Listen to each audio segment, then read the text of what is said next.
fui muito ligada à coisa de desenho, né? De visual. E o J. Carlos tem um visual danado, por causa do traço dele, né? É muito lindo. E aí fui desenvolvendo a ideia, e resolvi fazer um curta-metragem. Um monstro, né? Um Aladim que tira um gênio do tinteiro. A simplicidade associada à sofisticação. O cara é incrível, não tem jeito. É um ilustrador, mas que transcende a ilustração. Sabe o Velázquez? Depois tudo é sombra, tudo é pálido perto daquilo. Construindo aquele oceano de beleza e todo mundo achando que aquilo era natural, mas não é, porra. Não é toda hora que acontece um homem desse.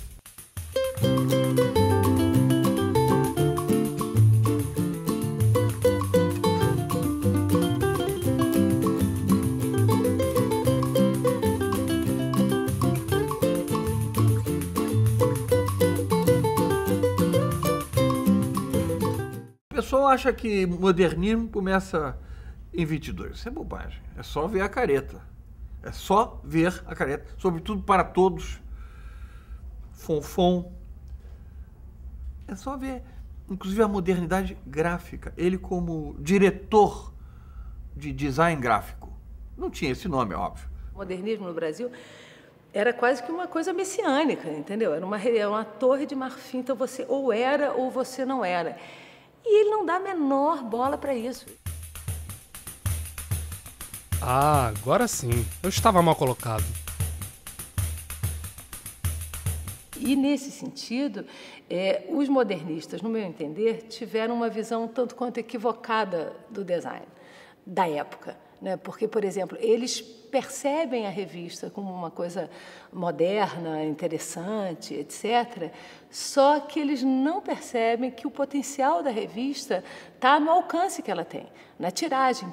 E ele cria um discurso gráfico para cada uma dessas revistas. E é um discurso que escuta, né? Então, assim, na verdade, no Mário, a sensação que dá é que a ilustração está o tempo todo chamando aquele leitor menos alfabetizado para ler, né? Dizendo assim, olha, isso aqui não é um mistério, vem. Na Para Todos, imagina uma revista onde o cara não podia desenhar, né? Porque é só foto, cinema e fotografia. E aí é muito curioso você ver como ele vai tentando entrar, sabe? Assim, ele vai tentando quebrar esse negócio, ele começa com uns frisozinhos, ele vai limpando, ele vai abrindo branco nas páginas. Ele insere o desenho, né, na forma de umas vinhetas, assim, uns personagens, umas fadinhas, umas coisas, que interagem com as fotos. E aí é sensacional, porque você tem assim, a foto diz uma coisa e aí a vinheta diz como você olha para a foto, ou dá uma sacaneada na foto, enfim. Esse diálogo do desenho com a fotografia na Para Todos, mas assim, no Mário também, mas na Para Todos é sensacional.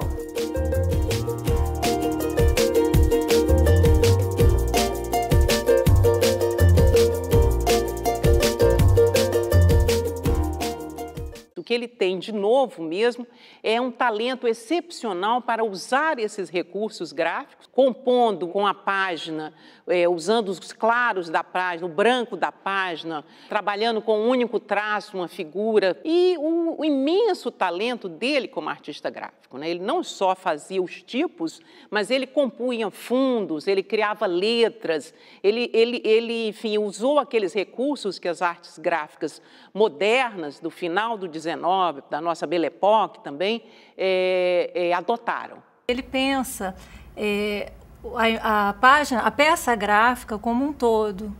Então, a ilustração integrada com texto, com a diagramação, com estudos de tipografia, com os seus logotipos. Ele consegue uma síntese visual assim, muito forte. E deixando, por exemplo, espaço, o branco ou o não desenho é tão importante quanto o desenho. Sensualidade, leveza, síntese, né? Assim, não tem nenhum desenho do J. Carlos que tenha uma linha a mais do que o necessário.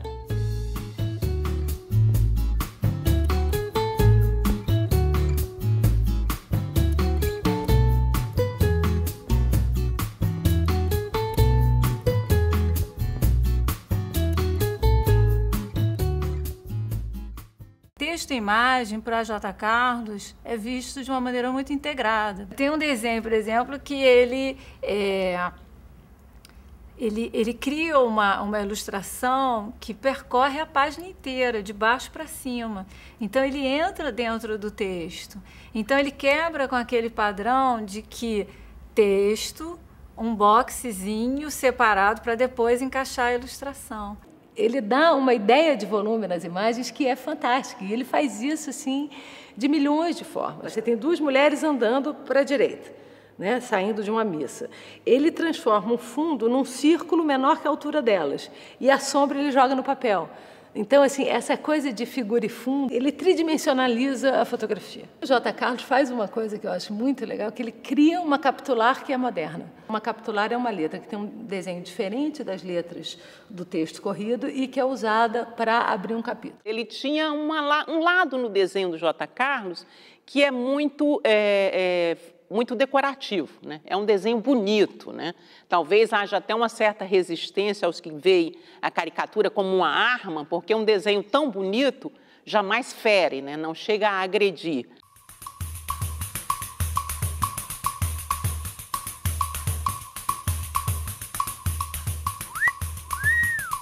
Insolente! É pra mim esse assovio? Ontem encontrei 3 rapazes muito amáveis. O que fizeram eles? Saíram os 3 de um banco de bonde para me darem o lugar. Ele é o artista da nossa Belle Époque, né?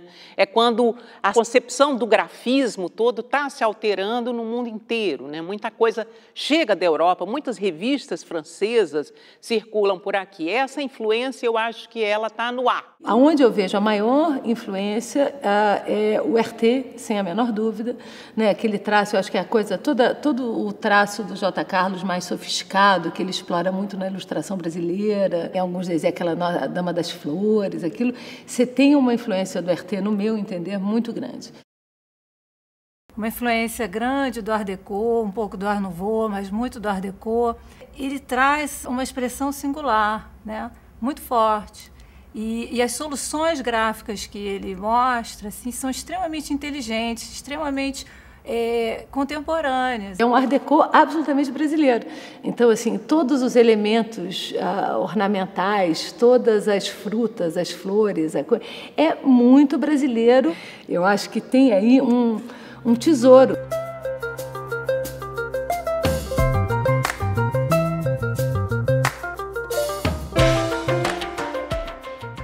As revistas ilustradas tinham um papel de informação e de crítica, né, naquele momento tão importante, que reunia ali os maiores escritores, poetas, todo mundo escrevia nas revistas ilustradas. E a ilustração funcionava como uma informação visual, artística, mas também crítica, um papel que só vai ser superado depois, bem depois, pela fotografia.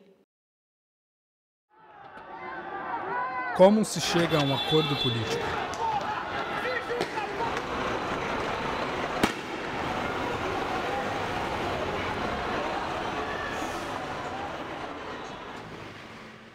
Ele teve um pequeno lapso, uma pequena miopia dentro da grande acuidade política, de leitura política, de análise política dele. Ele teve um curto-circuito. Ele era radicalmente contra o Getúlio e João Pessoa e Antônio Carlos, radicalmente contra, e a favor do Júlio Prestes e Washington Luiz.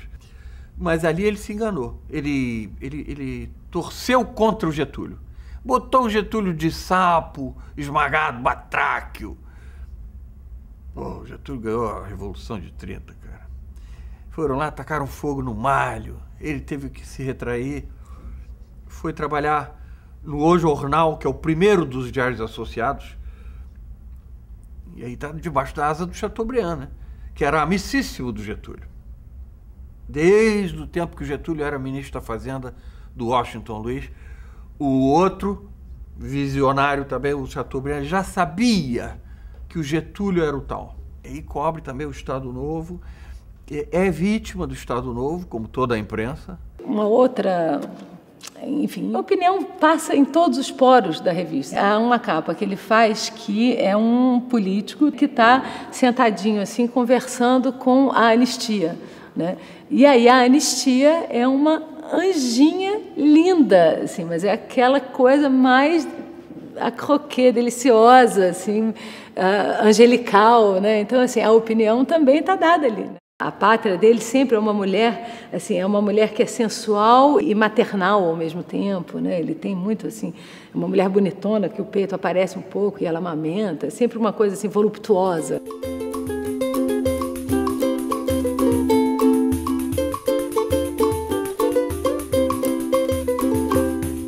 Ele era um grande publicitário. Ele fez campanhas magníficas para Caixa Econômica. O que você quiser, ele fez. Remédio, biotônico, tudo. Ele viu uma vez no bonde uma mulher conversando com a outra. O que você vai vestir na festa não sei qual? Ah, eu escolhi numa revista francesa. E o teu? A mulher abriu, e ele no banco de trás do bonde. A mulher abriu uma página da careta, um desenho dele.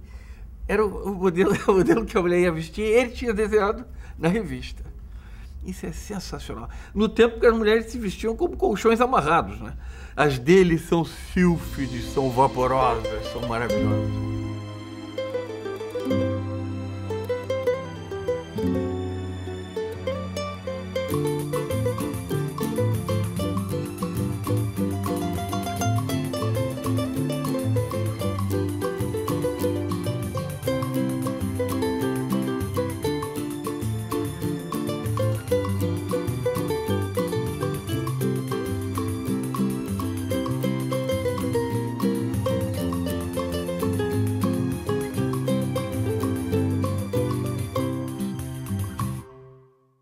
O J. Carlos, de alguma maneira, faz essa crônica, é o cronista do traço, né? Ele faz uma crônica do cotidiano, principalmente do Rio de Janeiro. Então, é interessante como ele compõe uma espécie de sinfonia do Rio, incluindo o carnaval, o jogo do bicho, os passageiros do bonde, etc. Tudo isso com muita graça e com um carinho pelo personagem. O Pimenta de Melo, em 22, compra o Malho S.A., que era tipo, sei lá, Editora Globo, né?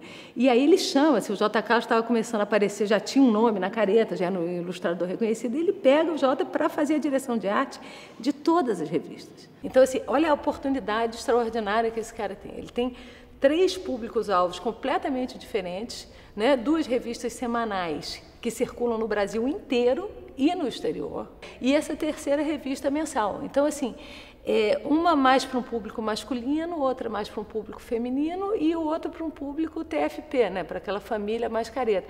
E ele cria um discurso gráfico para cada uma dessas revistas. É um sujeito vendo meio século, de 1902 a 1950.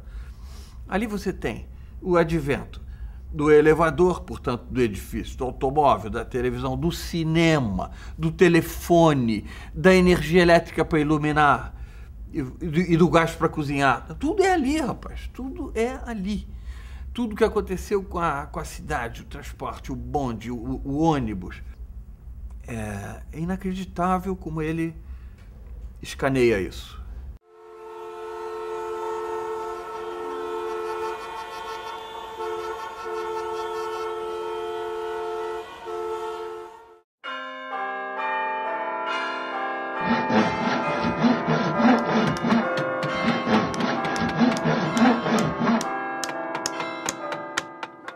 O último gentleman.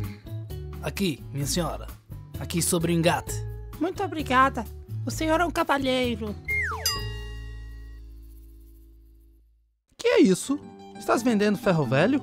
Não, eu explico. Eu comprei um automóvel hoje pela manhã, dei umas voltas pela cidade e agora vou para casa. E o automóvel? Vai aqui comigo. Depois de um passeio só sobrou isso. Queira informar-me, já estamos fora da vara? Não, senhor. Isso aqui não, ainda é a Rua do Catete. Ô cavaleiro, a via pública foi feita para andar. É isso mesmo, meu amigo. As coisas estão todas andando e foi por isso que eu me sentei. Ele ia à praia quando não se ia à praia. Praia era uma coisa para doente, que tinha moléstia de pele e ia à praia. Dom João, que não tomava quase banho, tinha a casa de banho. E as roupas aqui, né? Os aqualocos. E ele fazia aquelas mulheres com maiôs de 2 peças, belíssimas, né?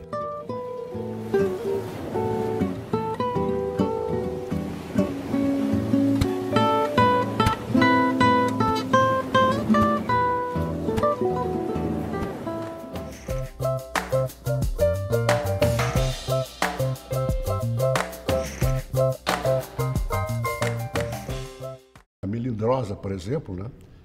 Que aliás, é uma figura importada, né, dos Estados Unidos, só que ele adaptou, porque a melindrosa dele não é americana, é a melindrosa carioca. É uma pequena crítica a essa afetação, né, da compradeira, das mulheres cheias de pacote. De qualquer maneira, é muito carinhoso, é muito afável e chega até, depois fica positiva a melindrosa. O contraponto da melindrosa é o almofadinha, sujeito todo arrumadinho demais, né? O malandro não, o malandro ele sempre bate os caras com a camisa do Flamengo. Quando tem alguém fazendo uma coisa errada, é com a camisa do Flamengo, mas sempre.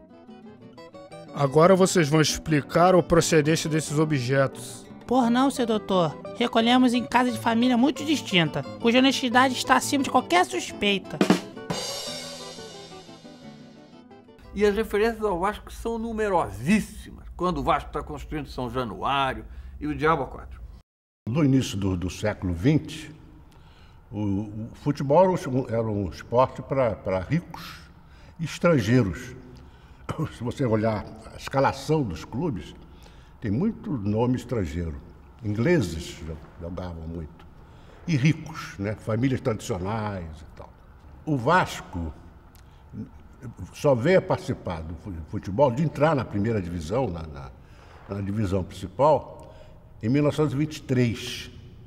E para formar um time, o Vasco utilizou os empregados dos portugueses, né, dono de padaria, os trabalhadores, e fez um timaço. Isso era um assinte, né, para aquelas famílias. Imagina, o presidente fluminense, Arnaldo Genli, ficou horrorizado quando viu aquele bando de operários, gente pobre e negros e tal. E o mais grave que aconteceu é o seguinte: o Vasco foi campeão carioca. Em consequência, os outros clubes se uniram para expulsar o Vasco da Liga, porque o Vasco não podia ter aqueles jogadores, né?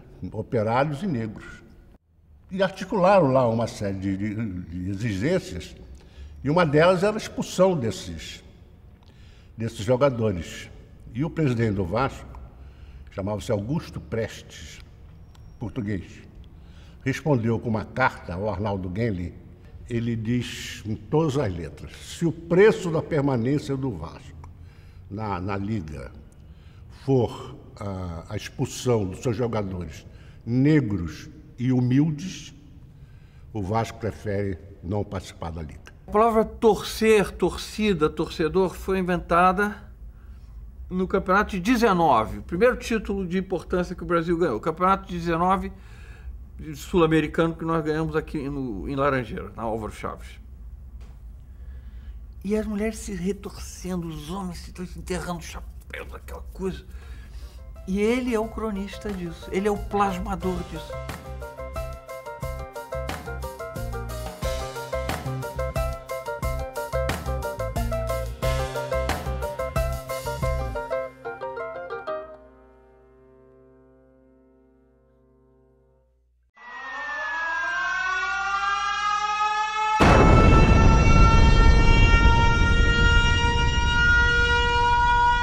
É preciso resistir!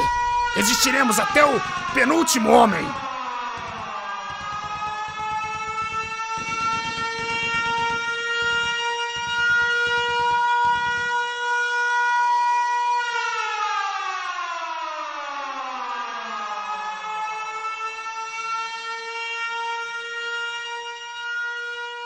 A Alemanha amarrada num tronco, uma mulher gorda, com aqueles estereótipos, né, da representação feminina da Alemanha, e embaixo, na legenda, logo depois da guerra... Dentro de 15 anos teremos a revanche. Então isso é impressionante, porque, de alguma forma, a Alemanha, naquele momento, estava totalmente derrotada, tendo que fazer todas as concessões, e ele antevia, talvez por causa do que se sabia do espírito germânico, né, que eles não iam deixar por menos. E agora, meu filho? Quem paga essas contas? Isso eu acho fantástico em termos de visão, de previsão.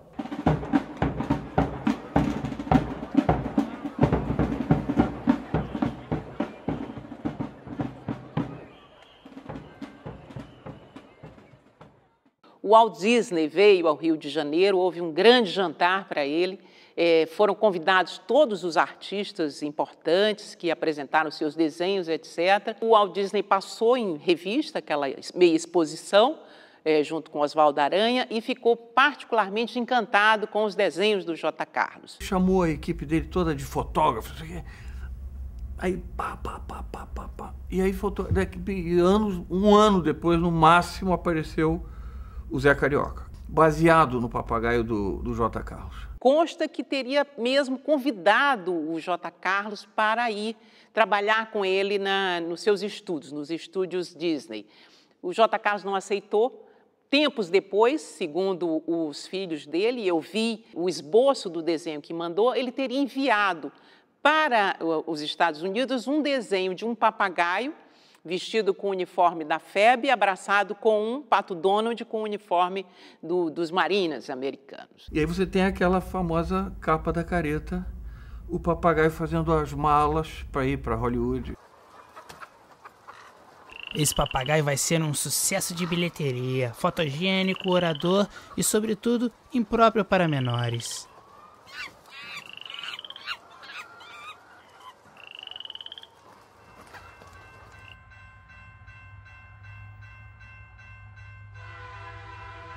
Ele bota dois caras conversando. E aí, um trem cuja locomotiva é o Stalin. O que eles estão fazendo? Não, eles estão se enganchando para depois, daqui a não sei quanto tempo, cada um fazer uma revolução de independência. Quanto tempo antes de 1990 aquilo é? Ele já prevendo que o bloco dos países socialistas se desfaria, se esfacelaria.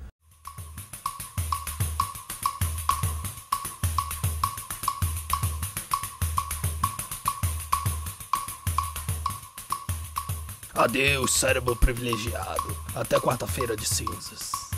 Você, Miquelina, jura que me amará eternamente? Que ideia! Isso é pergunta que se faz agora? No carnaval parece que ficava doido, por causa talvez da riqueza visual, né, da festa. Tipos, fantasias, as ruas, o clima da cidade, né? Então ele, naquela ânsia dele de registro visual, fazia a festa. Ele devia adorar o carnaval. Embora as falas às vezes sejam um pouco moralistas, os desenhos não mentem. Mulheres maravilhosas, homens irresponsabilíssimos, né? Pais de família alugando automóveis para o curso, o seu Libório com as 3 filhas. É uma delícia, cara. Eu acho que o J. Carlos era tão genial, era tão talentoso, tão criativo, que ele não copiava apenas. Ele criava fantasias que eram utilizadas depois pelos foliões, né? Portanto, eu acho que certas fantasias, que de vez em quando até hoje a gente vê aí, eu acho que provavelmente algumas dessas fantasias foram inventadas pelo J. Carlos. E aí depois a própria festa. A rua, os bailes e tal. Depois, cinzas, a preparação da micareme e a ressaca da cidade toda, pessoas abraçadas com postes. Ou então um casal com uma filha totalmente arreados. Ressaca, porra, uma coisa... Perguntando para um guarda civil se o guarda civil sabia onde é que morava naquela rua um casal com uma filha. Mas espera aí, gordos, magros, altos, baixos? Não, o casal somos nós mesmos. Eu perdi o endereço. Na primeira capa você tem o triângulo amoroso clássico do carnaval, Colombina, Pierrot e Arlequim. Aí o Pierrot meio sentadinho assim e a Colombina se engraçando pro Arlequim que está ali dando uma cantada nela. Aí na capa seguinte você tem o Pierrot que acaba de matar o Arlequim por ciúme daquela cena, né? E aí o dia raiando, né? Aí, o sol alto, você tem a Colombina já de volta para o seu Pierrot no cangote dele, com a cabeça do Arlequim, assassinado pelo Pierrot como um São João Batista. E, na última de todas, você tem um diabo imenso assim, no canto que fica varrendo Pierrot, Arlequim. Assim, todo aquele drama acabou, ano que vem tem mais, e aí tem uma cabrocha que olha e fala assim, coitada, sabe? Assim, que... E isso é uma história, né? São capas em sequência. Vamos trabalhar! Isso aí não é balaúrce de bonde. O carnaval já acabou. São vocês os pessimistas que espalham essa mentira. O carnaval é eterno. A cidade completamente sem documentos, sem nada. Todo mundo... É uma delícia o carnaval do J. Carlos, é uma delícia.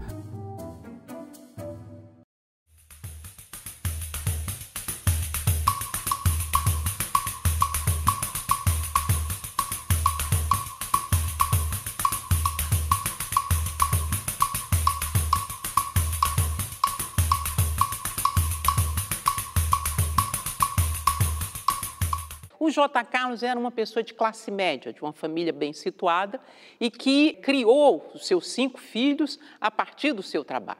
Tem um álbum na casa dele, a figura queridíssima, que é o Eduardo, o filho dele, que é o da construção da casa. Ele escreveu, sob a ponta fina deste lápis, ergueu-se esta casa.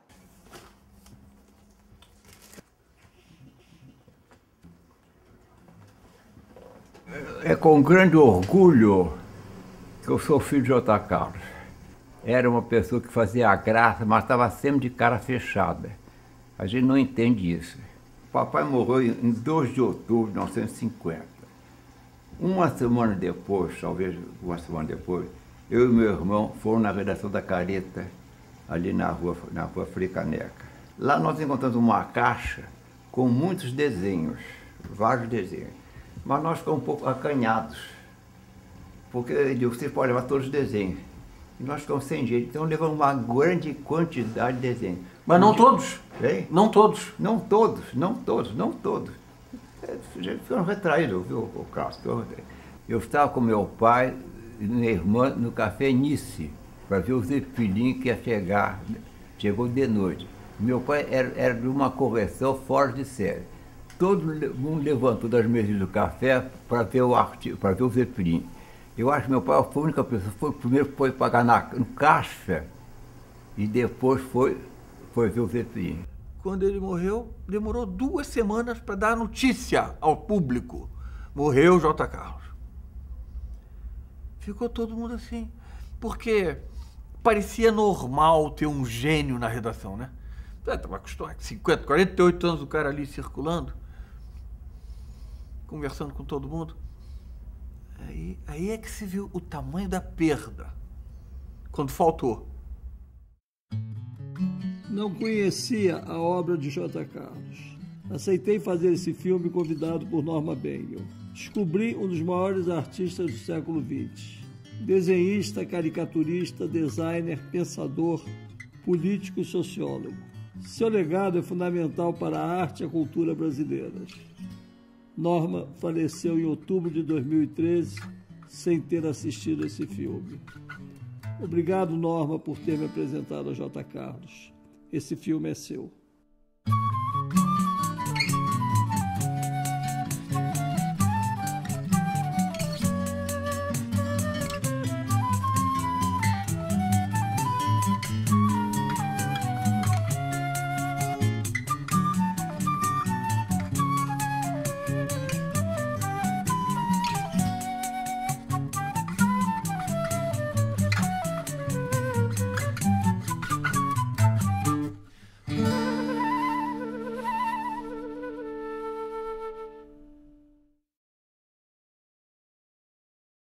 E ele não dá a menor bola para isso.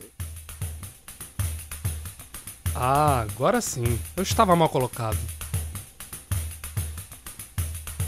E, nesse sentido, os modernistas, no meu entender, tiveram uma visão tanto quanto equivocada do design da época, né? Porque, por exemplo, eles percebem a revista como uma coisa moderna, interessante, etc., só que eles não percebem que o potencial da revista está no alcance que ela tem, na tiragem.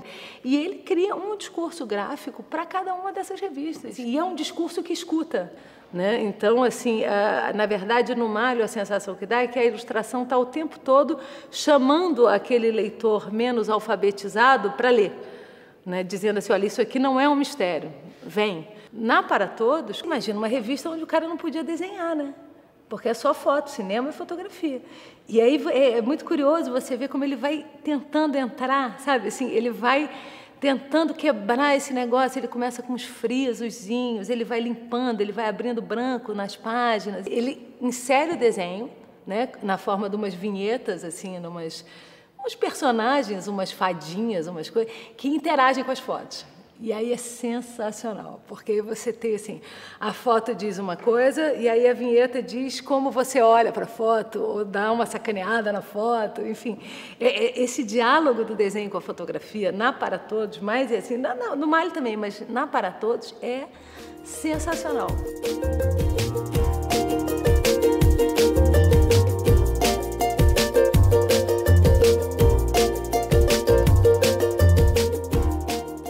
O que ele tem de novo mesmo é um talento excepcional para usar esses recursos gráficos, compondo com a página, usando os claros da página, o branco da página, trabalhando com um único traço, uma figura. E o imenso talento dele como artista gráfico, né? Ele não só fazia os tipos, mas ele compunha fundos, ele criava letras, ele enfim, usou aqueles recursos que as artes gráficas modernas do final do XIX, da nossa Belle Époque também, adotaram. Ele pensa a peça gráfica como um todo.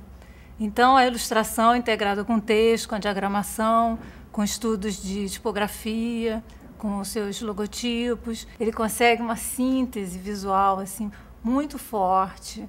E deixando, por exemplo, espaço, o branco ou o não desenho é tão importante quanto o desenho. Sensualidade, leveza, síntese, né? Assim, não tem nenhum desenho do J. Carlos que tenha uma linha a mais do que o necessário.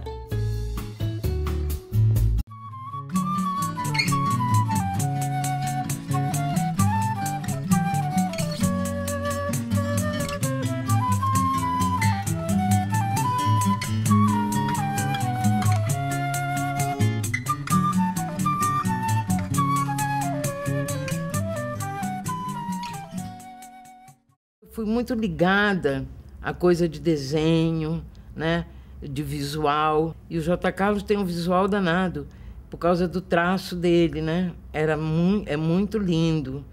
E aí fui desenvolvendo a ideia, e resolvi fazer um curta-metragem. Um monstro, né? Um Aladim que tira um gênio do tinteiro.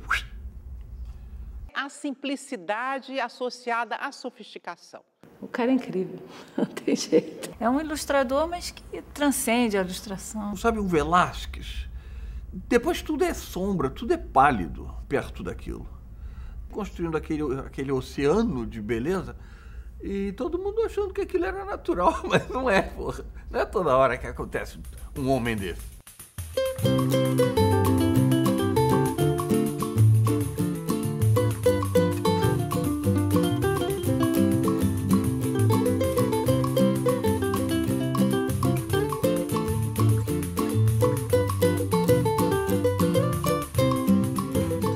O pessoal acha que modernismo começa em 22. Isso é bobagem. É só ver a careta. É só ver a careta. Sobretudo Para Todos. Fonfon. É só ver, inclusive, a modernidade gráfica. Ele como diretor de design gráfico. Não tinha esse nome, é óbvio. O modernismo no Brasil era quase que uma coisa messiânica, entendeu? Era uma torre de marfim. Então você ou era ou você não era.